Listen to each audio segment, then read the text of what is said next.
Hi. We open now for 6 years, and in the 6 years, we sold around 450,000 noodles and dumpling dishes. It's just an amazing journey.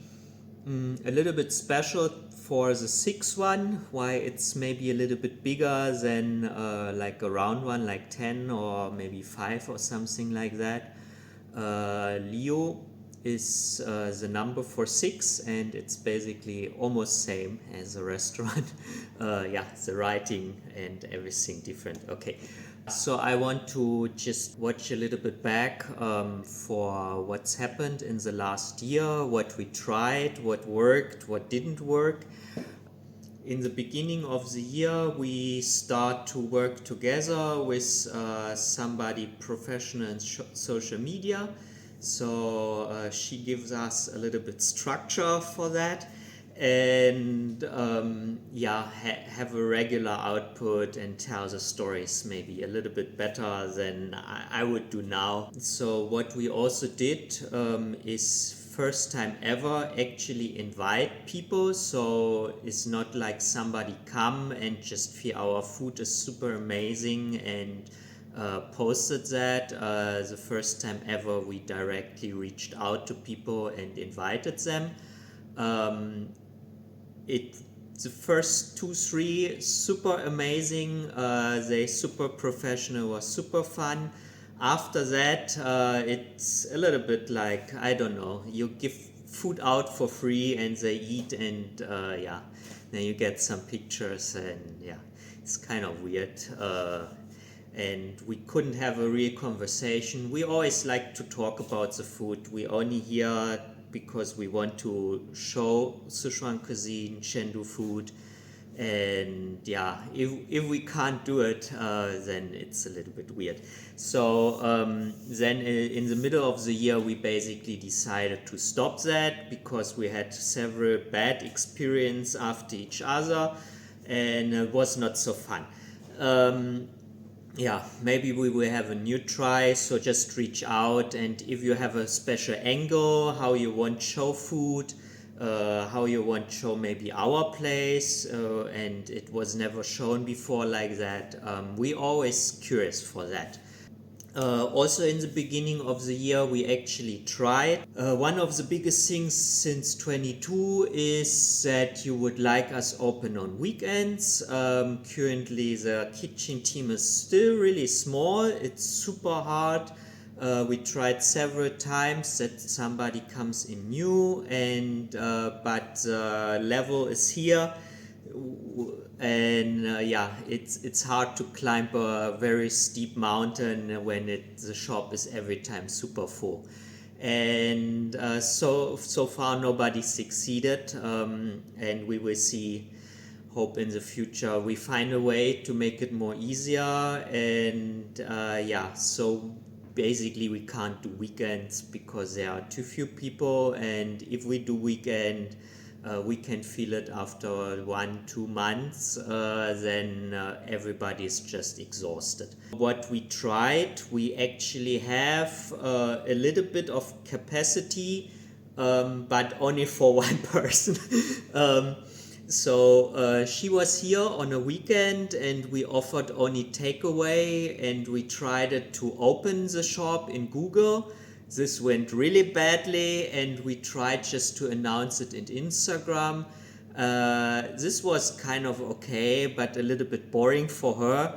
So after we tried to open, and we get a lot of angry people who weren't basically reading, because we say it's only open for pickup, and they assume they can eat here, and then we kind of we give up for that.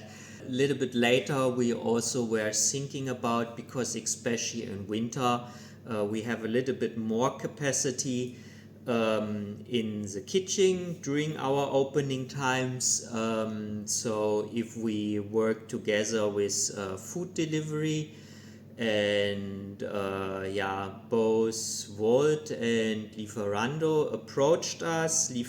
One criteria we always have is we want to have a category for Sichuan food, even we would be maybe the only one inside. There are some Sichuan restaurants, true ones in Berlin, some actually just faking it, or even the Chinese categories in the food delivering apps, they really bad, like less than 20% do Chinese food, real Chinese food. It's kind of embarrassing. So the Lieferando first said no, there will be a future conversation. We come really close with Volt, but then business picked up so strong that we had no time. We couldn't squeeze in any extra noodles because yeah, you come here to eat, we don't want to let you wait. Maybe here is a hint also, we got a website which is now a little bit older. We will try to fix it also, but you can order online there, skip the waiting line to pay with cash. You can pay there with cards and PayPal, Chinese options too. Yeah, so the food delivery, we stopped this one. We can have a new try, but yeah, need a little bit patient with us because we wanted to do perfect and good working, and people also just should have the same options. One big thing for the food delivery where we always, which is probably the part what makes us most hesitant, is it's extra costs. There's only one person driving around instead of in the same time serving 50 people. It's only serving you as one. And yeah, so there are extra costs. The food would be more expensive because we always feel there should be kind of fairness in the pricing. And yeah, we don't want to sell noodles for 20 euros. It's kind of insane. We had a very long break in July and August. We went to Chengdu and kind of reviewed if we're still up to date, and our food is truly Chengdu food. And we eat a lot of noodles and yeah, also a lot of other things because we missed that too. And we had also some people, we make a shout out before, hey, you can, if you're in Chengdu, just come and we eat together. And yeah, this was really fun. We also had a visit from another restaurant owner, two owners, and yeah, they were doing YouTube videos. This was really challenging, yeah, in many ways. It was super hot that time. They were only there for making videos, so it was really hard to have a conversation. The friends we introduced, and which, like, yeah, I would think they sit together with the queen of hot pot from Chengdu, and yeah, they were not getting it. I don't know. And I wanted to do a deep dive in the history and go really deep. What is the difference between the food? And I just wanted, I never see that. I love to watch YouTube videos here the first time, how they're digging in, especially if they go in the history part, then my eyes just bright, and yeah, I just get very, very nerdy. Yeah, so I wanted to do that because so far in the German or English speaking communities, nobody really achieved to go deeper in the Sichuan cuisine. It's a big cuisine. You can give a broad overview, but a lot of people already did this, so yeah, it's kind of no fun for me, that part. Yeah, anyway, this didn't work out so well, so I want to have a new try. Maybe just go 1 or 2 weeks. Yeah, it's kind of weird. I actually have 2 people in mind to take along, or like 3 if I include one of our customers, which is also kind of nerdy for Sichuan cuisine. And yeah, I will approach them sometime, and maybe we meet again there in China, and I can show them a little bit Chinese food. In totally, actually, over 6 years.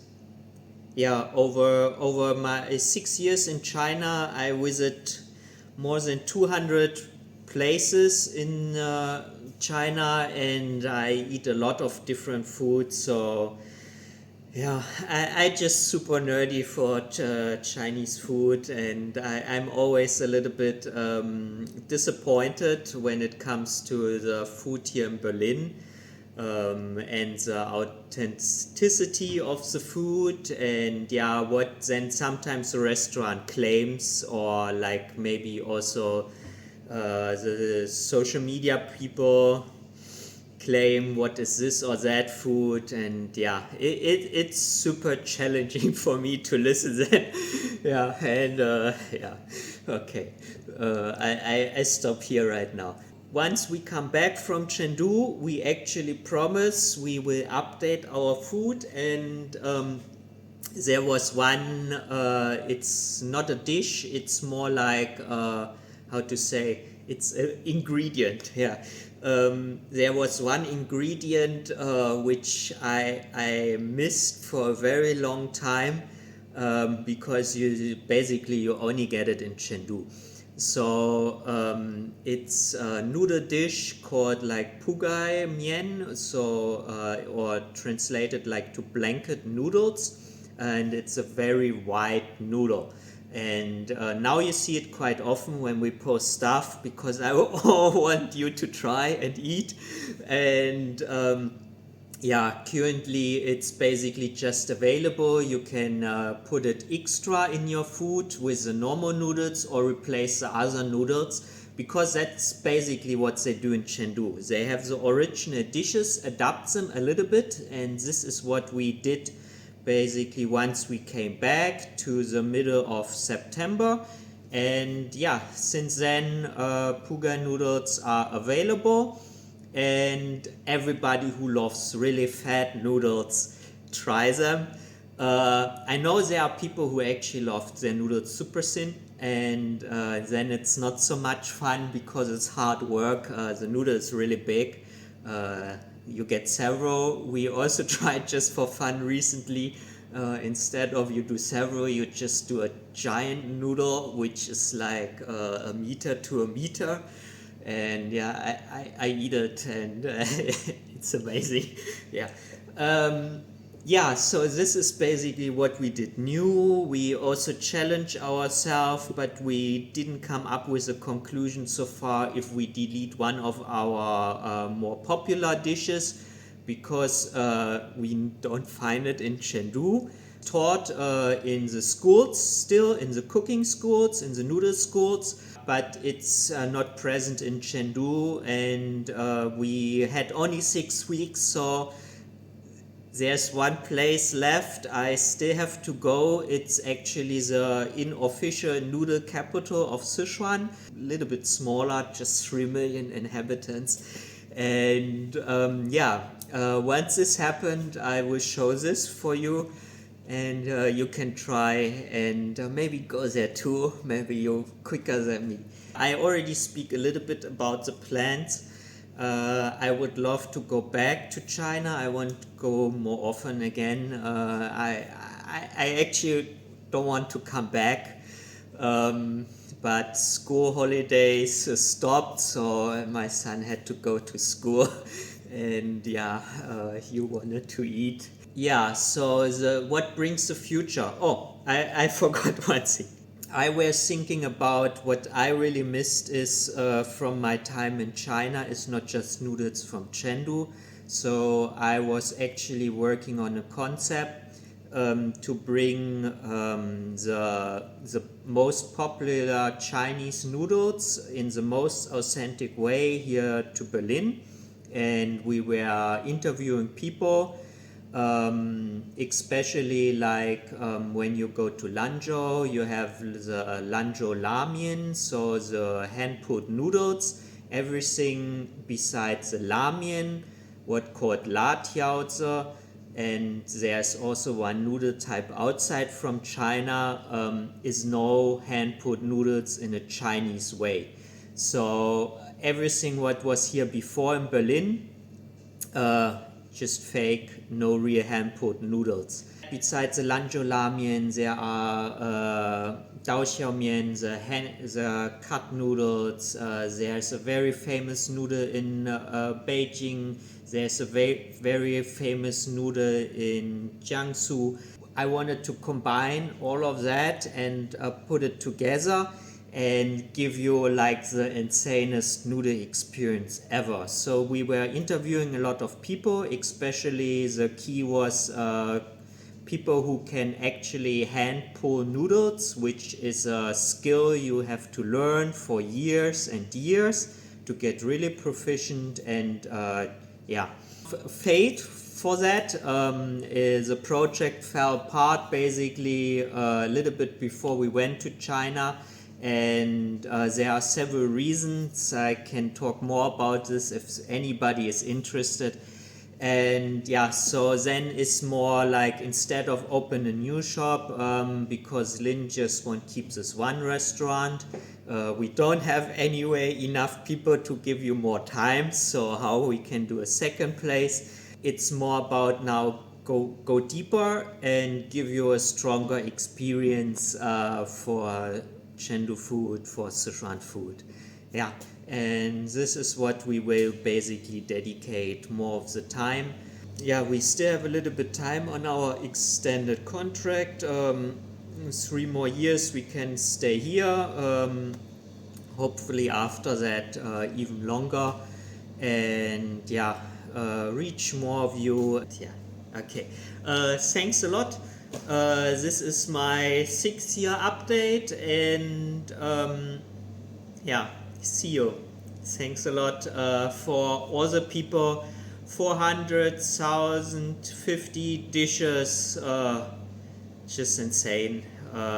There was even COVID between that. I don't know where we would end up otherwise. Thank you so much. Okay, bye bye.